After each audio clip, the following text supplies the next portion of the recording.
বলিউড অভিনেত্রী ও 2009 সালের miss India পূজা চোপড়ার জন্মের পর তাকে অনাথ আশ্রমে দিয়ে দেয়া কিংবা হত্যা করার চাপ দেয়া হয়েছিল বলে জানিয়েছেন তার মা নীরা চোপড়া। সম্প্রতি রিয়েলিটি শো তুম হো না ঘর কি সুপারস্টারে গিয়ে জীবনের কঠিন সেই অধ্যায়ের কথা তুলে ধরেন তিনি। নীরা জানান, বিয়ের পর প্রথম কন্যা সন্তান জন্মের পর পরিবারের আচরণ স্বাভাবিক থাকলেও দ্বিতীয়বার মা হওয়ার সময় পরিস্থিতি বদলে যায়। শাশুড়ি তাকে বলেছিলেন, যদি ছেলে সন্তান জন্মায় তাহলে পরিবারের পরিবেশ আরো ভালো হবে। 7 বছর পর দ্বিতীয় কন্যা হিসেবে পূজা চোপড়ার জন্ম হলে নীরার জীবন দুর্বিষহ হয়ে ওঠে।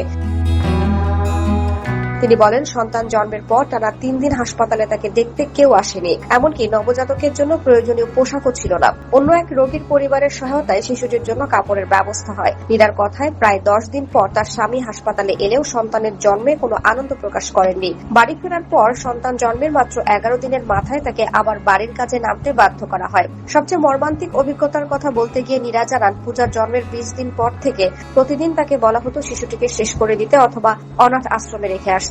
তবে একজন মা হিসেবে তিনি তা কখনোই মেনে নিতে পারেননি।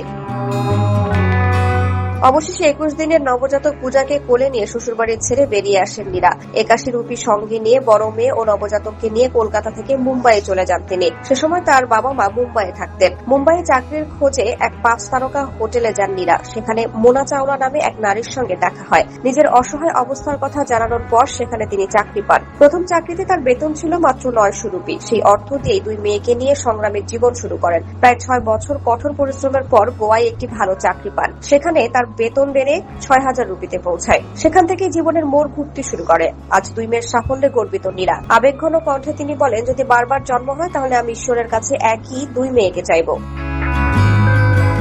শ্বশুরবাড়ি ছাড়ার দিনের কথা স্মরণ করে তিনি বলেন, তারা আমাকে এই মেয়ের জন্য ঘর থেকে বের করে দিয়েছিল। তখন আমি বলেছিলাম, একদিন এই মেয়ে আমাকে গর্বিত করবে। আজ সত্যি আমার মেয়ে আমাকে গর্বিত করেছে। 1985 সালে 3 মে ভারতের পশ্চিমবঙ্গের কলকাতায় জন্মগ্রহণ করেন পূজা চোপড়া। 2009 ফেমিনা মিস ইন্ডিয়া পূর্বের খেতাব অর্জন করেছিলেন। একই বছর মিস ওয়ার্ল্ডের চূড়ান্ত পর্বের 1 সপ্তাহ আগে সিঁড়ি দিয়ে হাঁটার সময় পড়ে গিয়ে চোপড়া তার গোড়ালিতে চোট পান। চিকিৎসকরা তাকে 3 সপ্তাহের পূর্ণ বিশ্রামের পরামর্শ দিলেও তিনি উক্ত প্রতিযোগিতা চালিয়ে যাওয়ার সিদ্ধান্ত গ্রহণ করেন। পরে তিনি 112 জন প্রতিযোগীর মধ্যে শীর্ষ 16 প্রতিযোগীর একজন নির্বাচিত হন।